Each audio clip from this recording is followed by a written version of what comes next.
You're jetting off abroad for vacation and you call yourself a wife? You must be joking. But it's not a vacation. I'm attending a wedding ceremony. Shut up. You're married. You shouldn't leave the house. Do you want to get a divorce? The person relentlessly railing at me is none other than my husband. Since when? When did my gentleman turn into a guy like this? Being restricted even from attending my best friend's wedding feels like being a slave. With a life like this, I had reached my limit. Look forward to it, okay? I'll send you straight to hell in no time.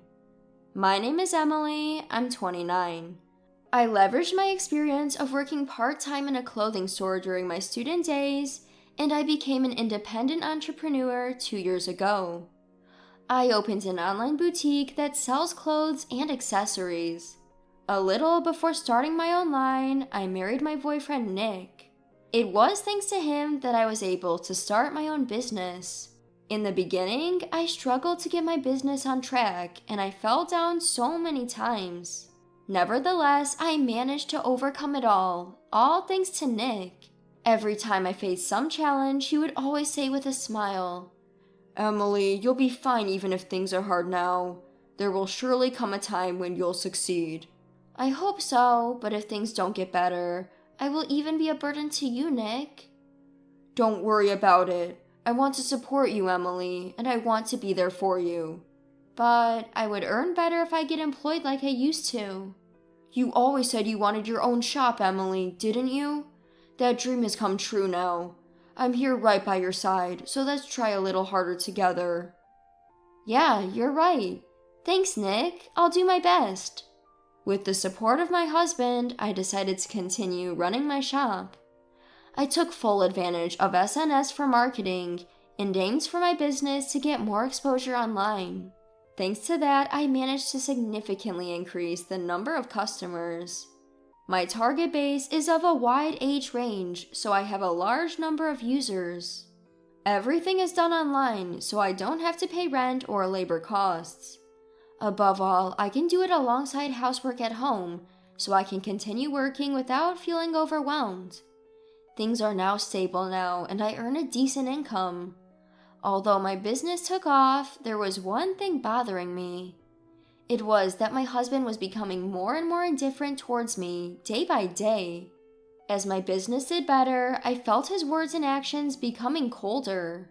I think it all started over something simple. A few months ago, the sales from the previous month had finally reached my target.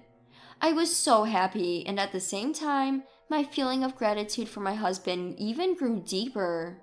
That night, I immediately brought up the news to my husband, who returned from work. "Nick, listen!" "Emily, what's the matter? You seem in such a hurry." I finally did it! I hit my sales target for last month." You set your goal pretty high, didn't you?" "Yes, we've been pretty close for a while, but I finally hit the target last month, thanks to you for supporting me. Thank you." Good for you. "Nick?"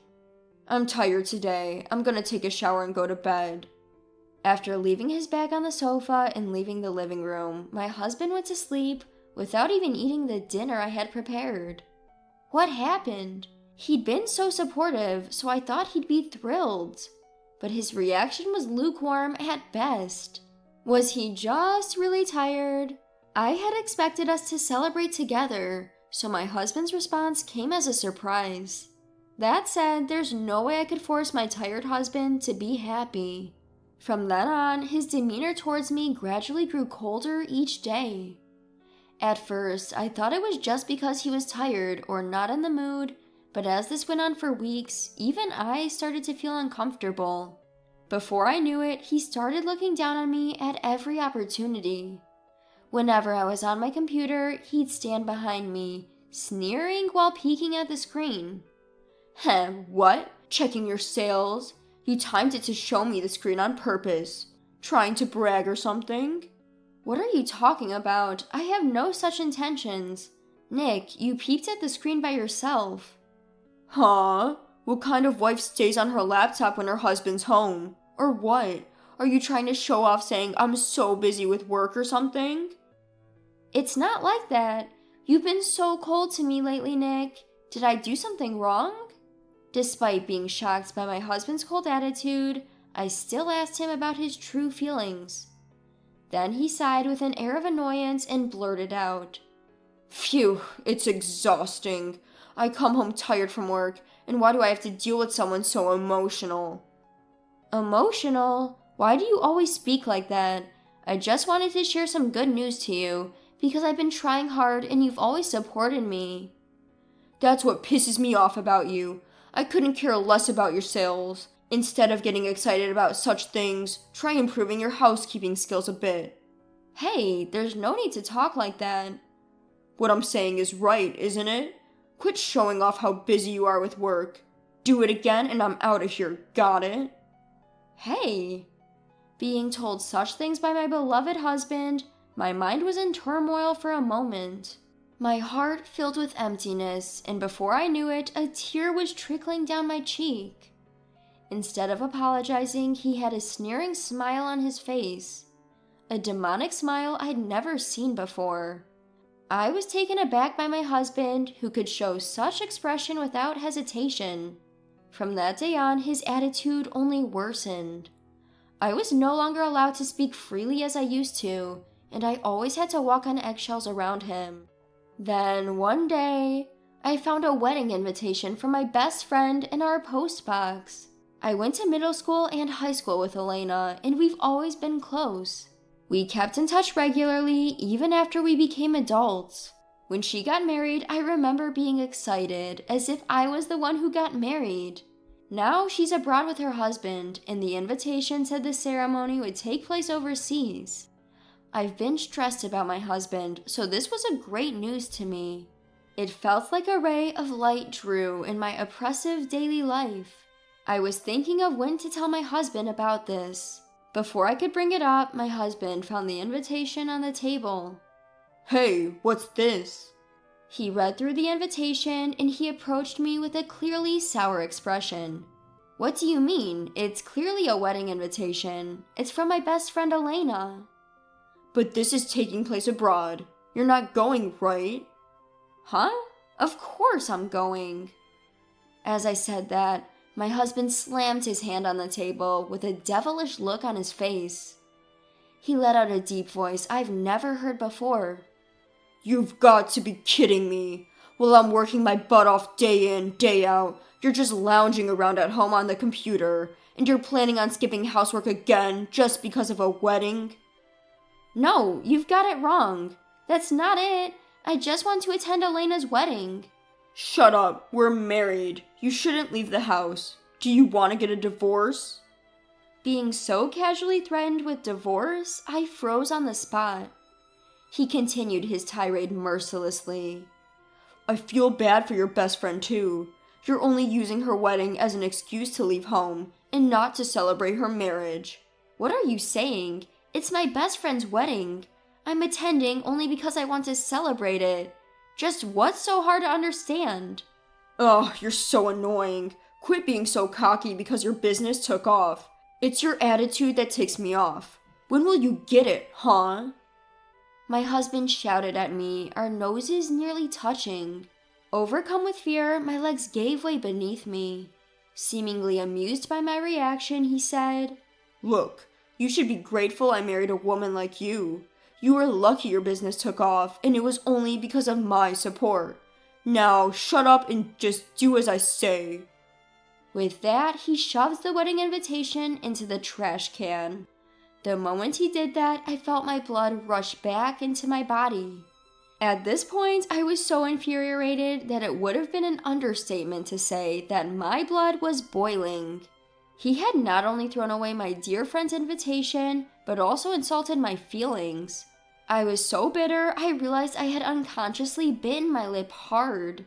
Unforgivable. Who does he take me for? Just because he hates me doesn't mean he can do whatever he wants. I am not his slave, and being his wife does not make me his possession.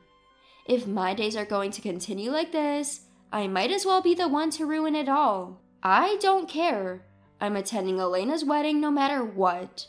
Without resisting, I bided my time until the wedding, carefully making preparations for my overseas trip so he wouldn't find out. The day of departure, my silent obedience seemed to have paid off, and he had already forgotten about the wedding. Before leaving for work, he nagged at me as usual at the front door. Don't skip your chores today. Make sure dinner is ready. Don't you ever go against me, okay?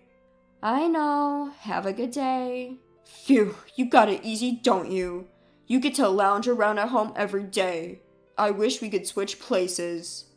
Yeah. I was the one who pushed you to have your own line. I wish you were more grateful. Maybe I'll cut back my contribution to the household expenses from next month. It doesn't make sense for me to be the only one struggling. Mumbling such things, my husband left the house. Suppressing the urge to talk back, I patiently waited until he was out of sight. Once I confirmed that Nick was on his way to the station, I immediately began my preparations. I grabbed the suitcase I had prepared in advance, called a cab, and headed for the airport. I then took a flight to meet Elena. When I arrived at the inn she had booked for me, my phone rang. It was my husband. He must have realized that I was gone immediately after returning from work. As soon as I picked up the call, he began to yell. Hey, Emily, where are you without even having dinner ready? I'm at Elena's wedding. What? A wedding? I told you not to go. You broke your promise. I never said I wouldn't go.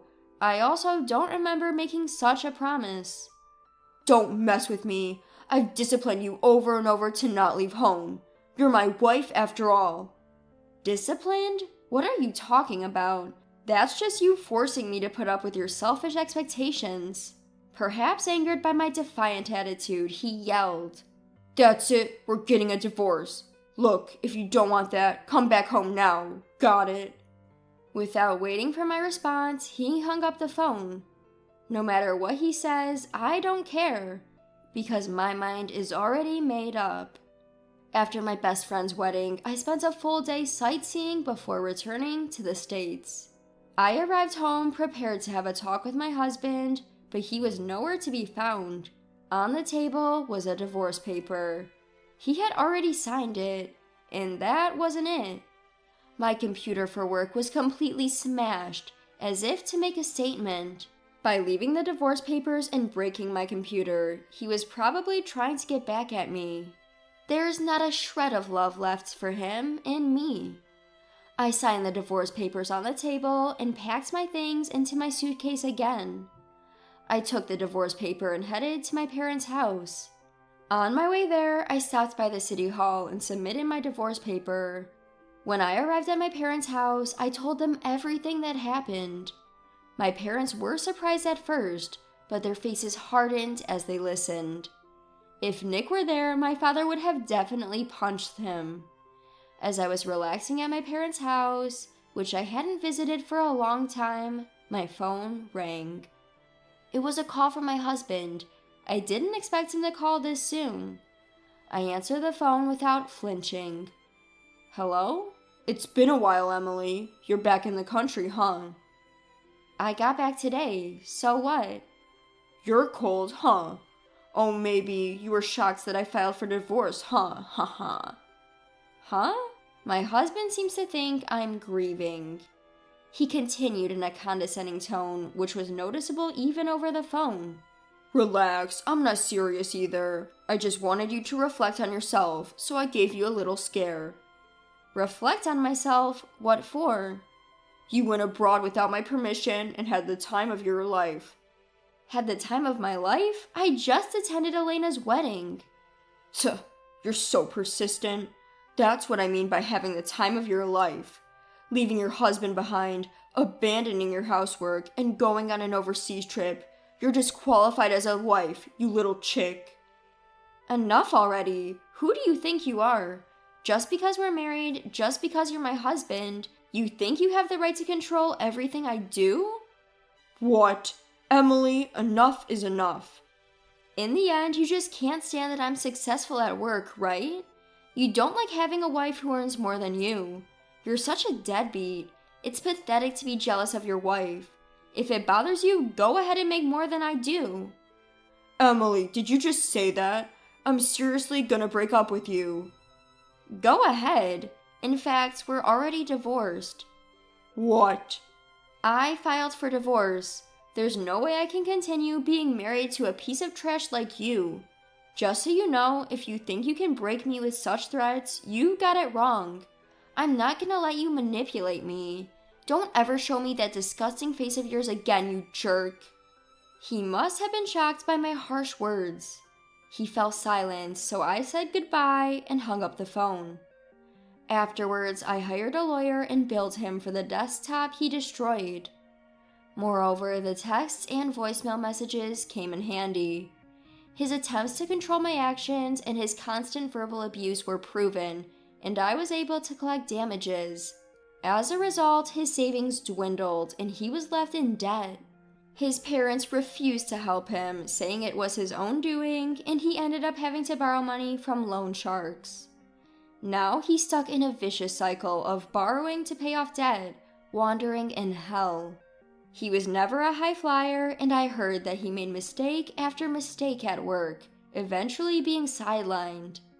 On the other hand, I've been living at my parents' home since the divorce. Thankfully, my current job doesn't tie me to a particular location. I can continue my peaceful life at home, and my parents are happy to have me stay with them.